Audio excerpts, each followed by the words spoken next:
Hello, my dear students. How are you? I hope you are in good condition and in good health.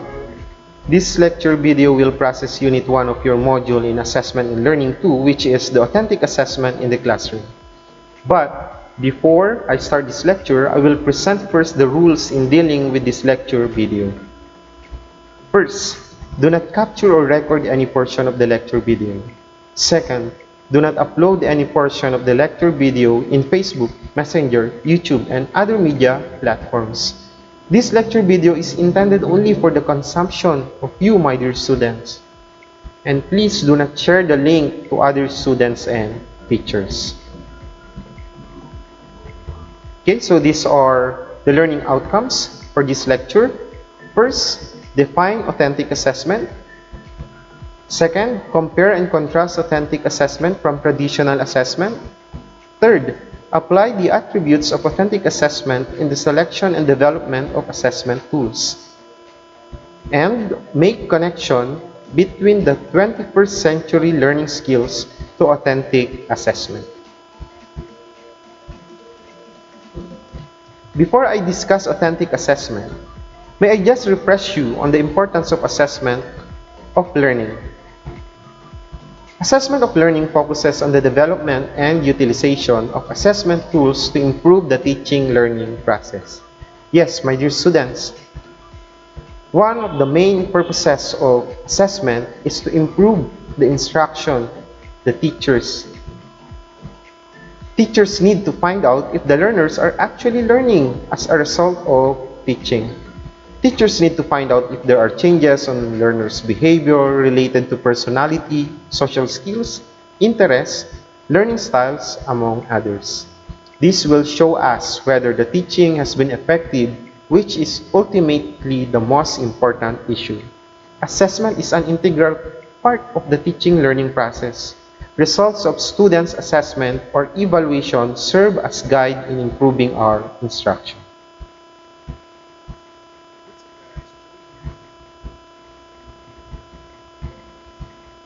Okay, so with the implementation of the K-12 program, the standards for graduates of basic education were raised. After graduation in senior high school, they are expected to possess the 21st century skills. Likewise, they are expected to be ready for college, ready for work, and ready for the world. This means that the curriculum for the K-12 program is performance-based driven, since the standards indicate that they should not only possess the necessary knowledge when they graduate, hence they should have the appropriate skills and values when they graduate.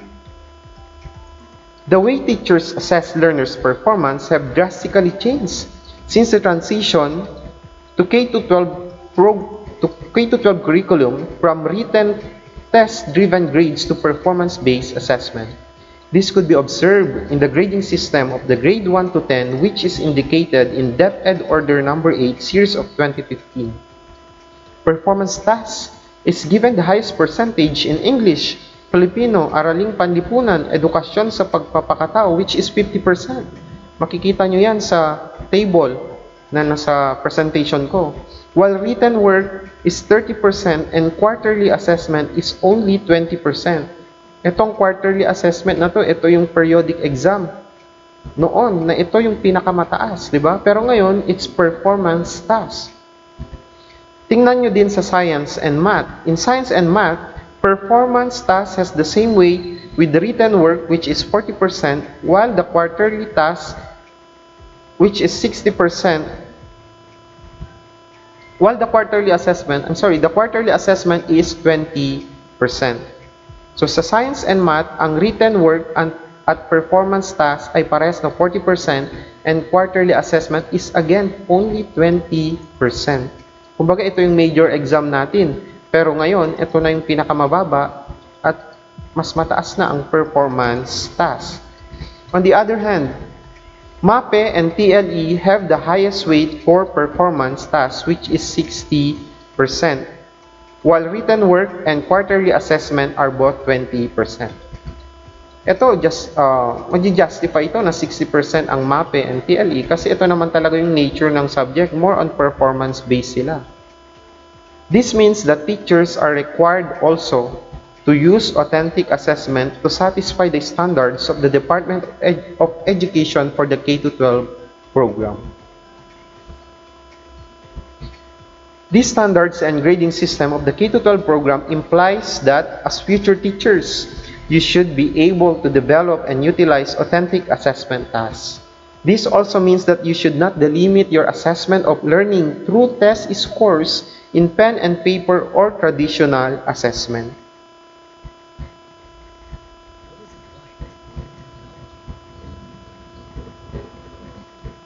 Okay? So, after you have read your module, I'm sure meron kayong masasagot sa activity na to. What words can you associate to authentic assessment? Okay, I'll give you 5 seconds to think one word you can associate to authentic assessment. 5, 4, 3, 2, 1. Okay, tingnan natin kung yung naisip nyo ba parehas lang din sa mga lalabas dito. Okay. So your possible answers could be the following: task, communication, demonstration, portfolio, effective, real life or real world, meaningful learning, subjective, creativity, performance, application, roles, skills, evidences, output or product, challenges, student-centered, behavior, critical thinking, interest, attitude, collaboration, rubric, and criteria. Okay? So, meron ba lumabas sa mga naisip nyo kanina? So, ayan. Ibig sabihin, binasa nyo talaga yung module ninyo. Okay, next. Let us try to connect this set of words in defining authentic assessment. Authentic is mostly used to mean mirroring of real world and real life. And when we say real life or real world in education, students have meaningful learning since they apply what they learn. With this strategy, students are responsible of their own learning, which is very student-centered. This means that in authentic assessment, teachers act as facilitator of the teaching learning process. Moreover, student-centered or student-directed assessment could be done through performance-based assessment, portfolio, and affective assessment. Performance could be process-based or demonstration, and product-based or output-oriented. Meanwhile, portfolio is used to gather evidences of learning to show learners' growth over time.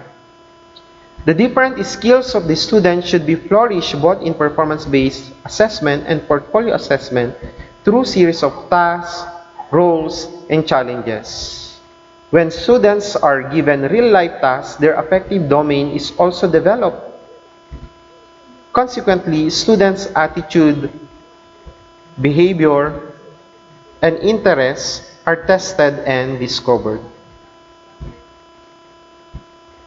Authentic assessment are usually subjective. That is why a set of criteria and standards or rubric should be developed.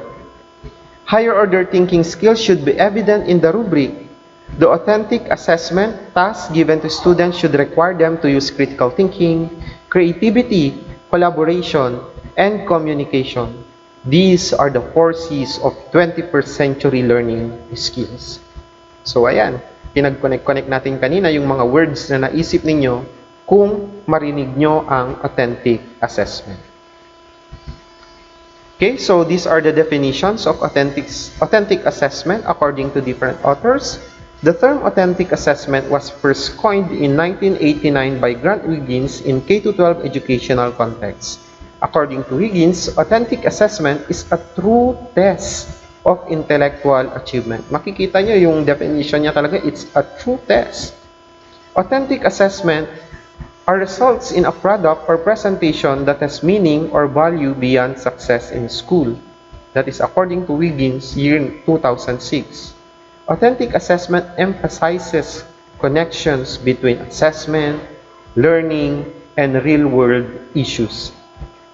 Performance is assessed in a context more like that encountered in real life. Okay, so let us try to differentiate traditional assessment and authentic assessment.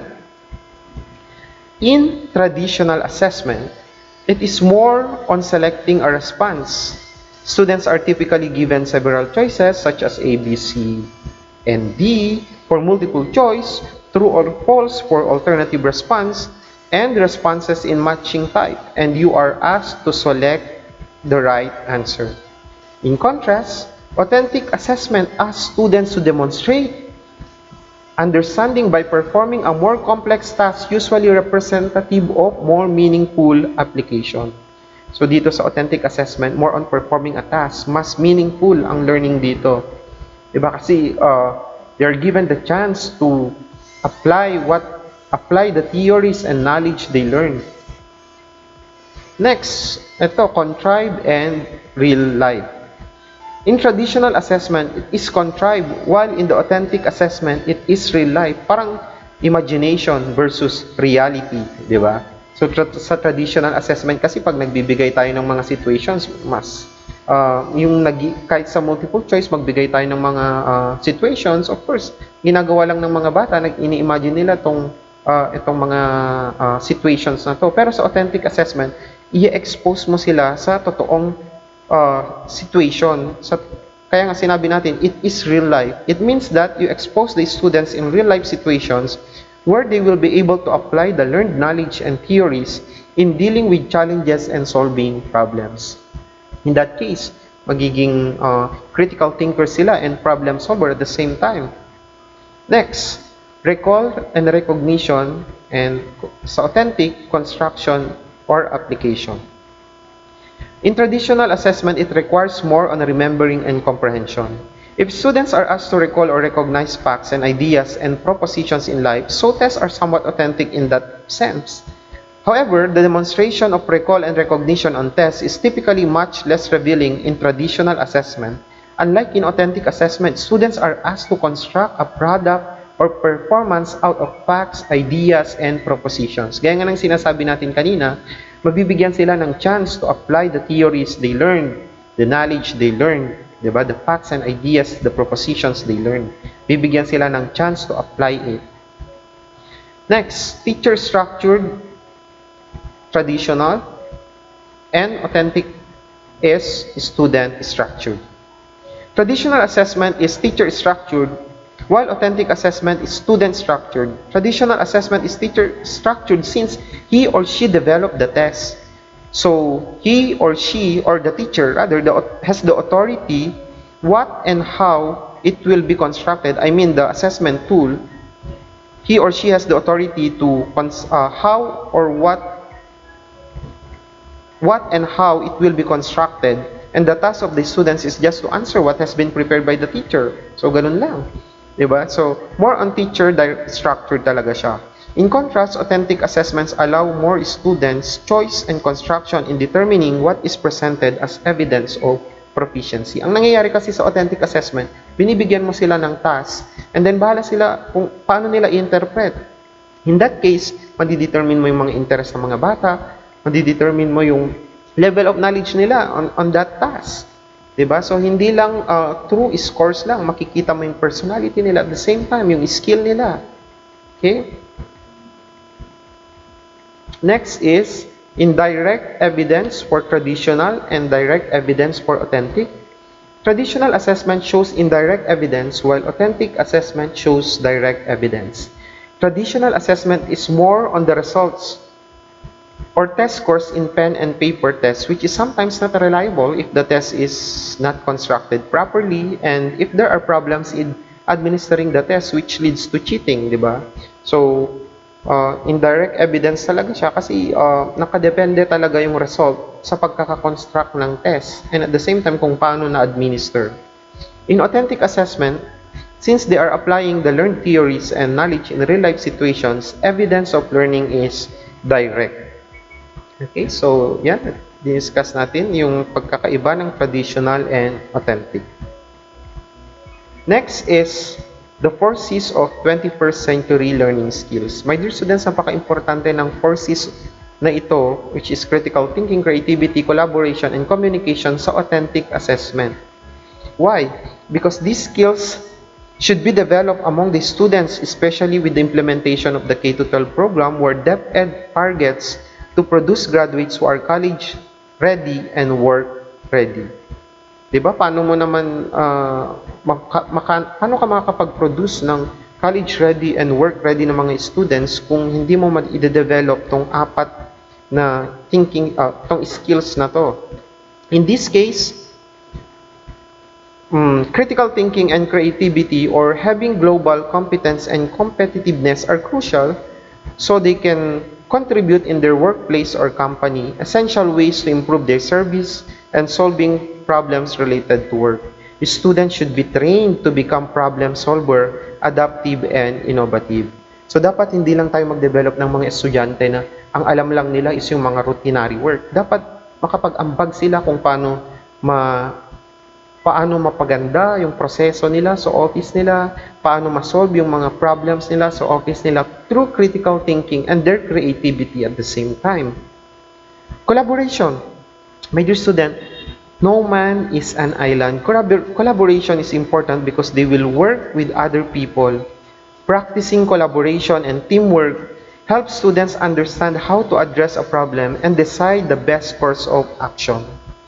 So, sa assessment ninyo, dapat gumamit kayo ng mga activities na kung saan mabibigyan ng chance yung mga bata to work together, to work harmoniously, to cooperate, matest nila yung kakayahan nila na makisama sa mga classmates nila. Next is communication. Communication is the practice of conveying ideas quickly and clearly. Students need to learn how to communicate effectively. This also includes respect in communication. Sometimes bad communication process among workers lead to worse decisions at work. Yes, kaya nga ang dami-daming language, kung makikita ninyo ang dami-daming language subjects, pero hindi lang naman sa language na tututunan tong communication na to, sa lahat ng mga subjects ninyo. So, dapat i-apply nyo sa mga subjects ninyo kahit anuman ang field of specialization ninyo, ang communication. Kailangan i-develop nyo sila na marunong silang mag-communicate properly. They should be able to convey their ideas quickly and clearly, but dapat with respect pa rin. Kasi sabi ko nga kanina, bad communication process among workers could lead to worse decisions at work. Okay, so sana na-realize nyo yung importance ng 21st century learning skills sa authentic assessment. Okay, so ito magbibigay tayo ng mga examples o tasks according to their authenticity. So, meron tayong level 1, level 2, level 3. So, ang level 1 is somewhat authentic, level 2 is authentic, and level 3 is very authentic. Example, in Makabayan, somewhat authentic, ipaliwanag ang mga dapat mong gawin para makatulong sa paglutas ng mga suliranin ng bansa or specifically the suliranin sa basura. So, this is somewhat authentic kasi they will just explain a proposition or a project proposal on how to solve problems in garbage. Next, level 2, which is authentic.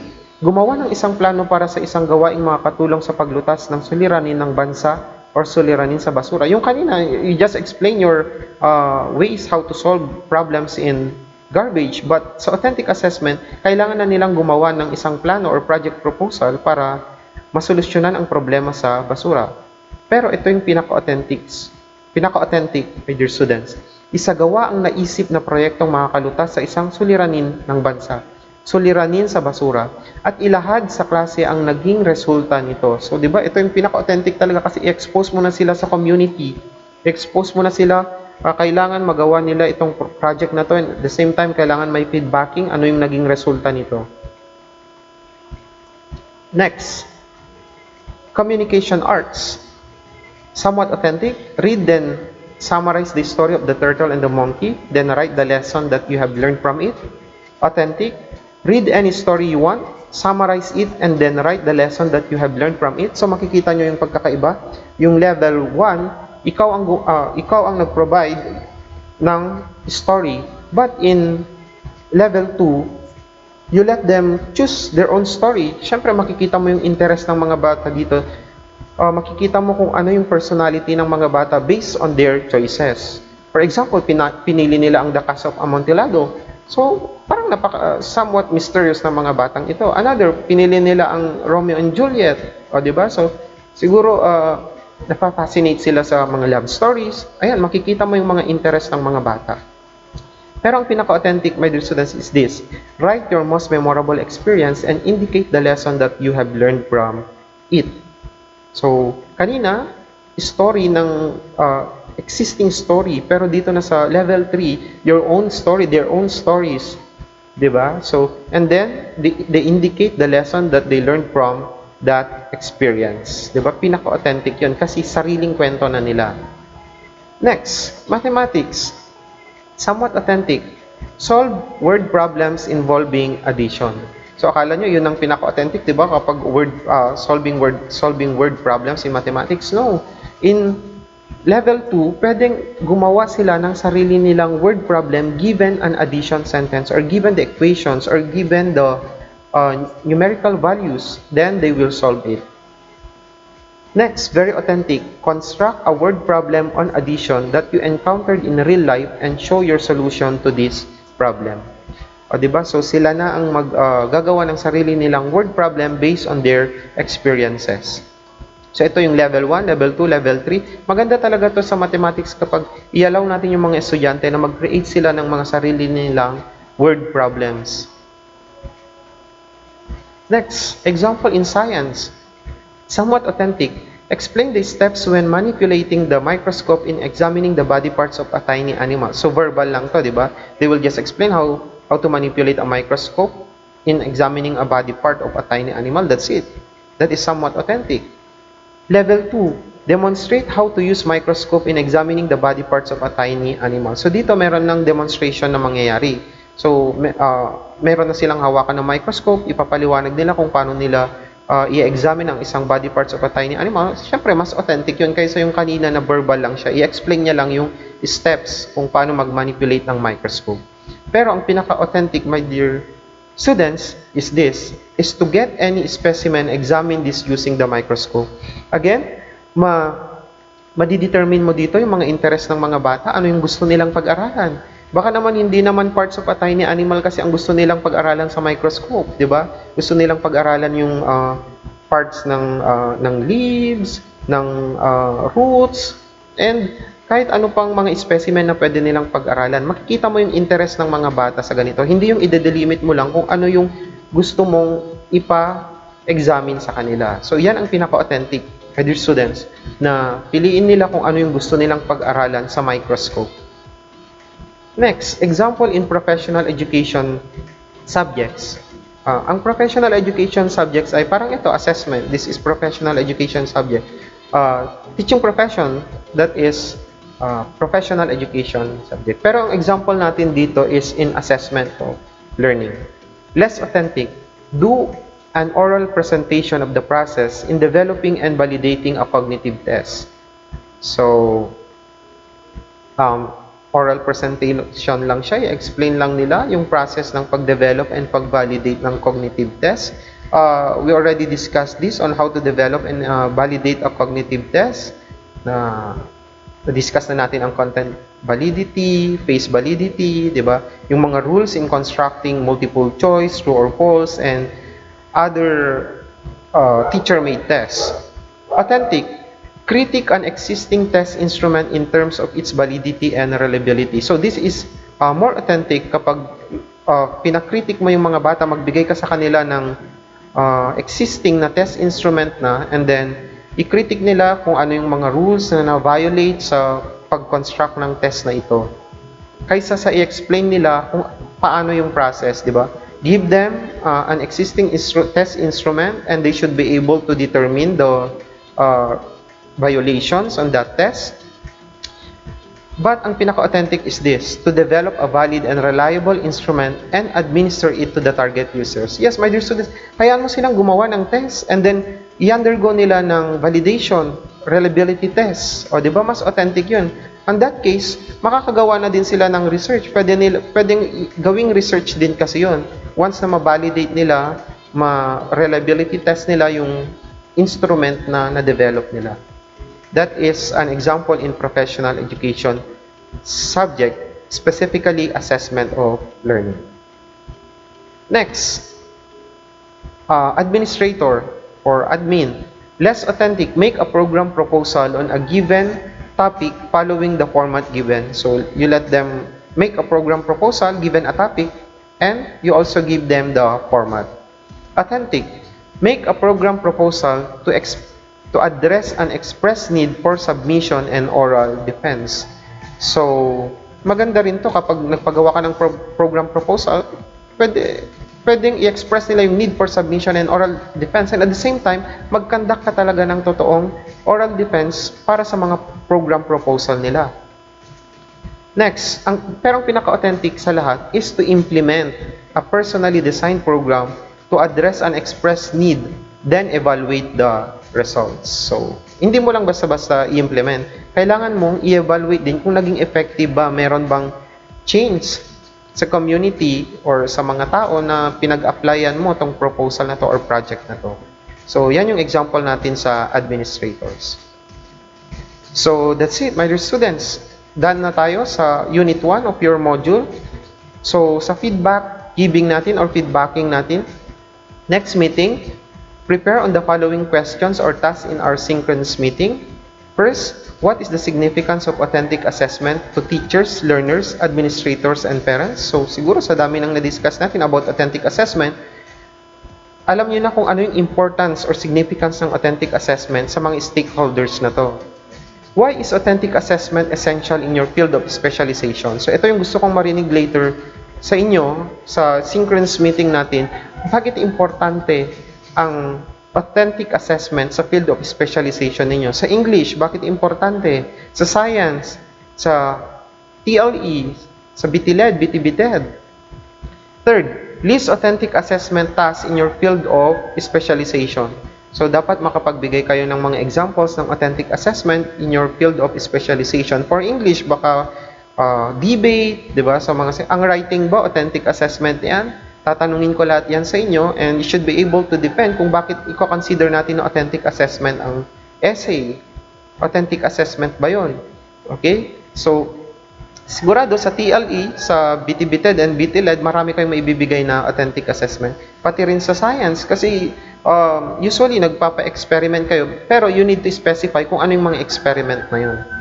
Sa English, tingnan natin kung ano yung mga masasabi ninyo later. Fourth, determine a topic in your field of specialization where authentic assessment is not needed. My dear students, hindi naman kasi lahat ng topic sa subjects ninyo gagamitan nyo ng task authentic assessment. Meron din kasing appropriate ang pen and paper. So you should be able to determine topics in your field of specialization where authentic assessment is not needed.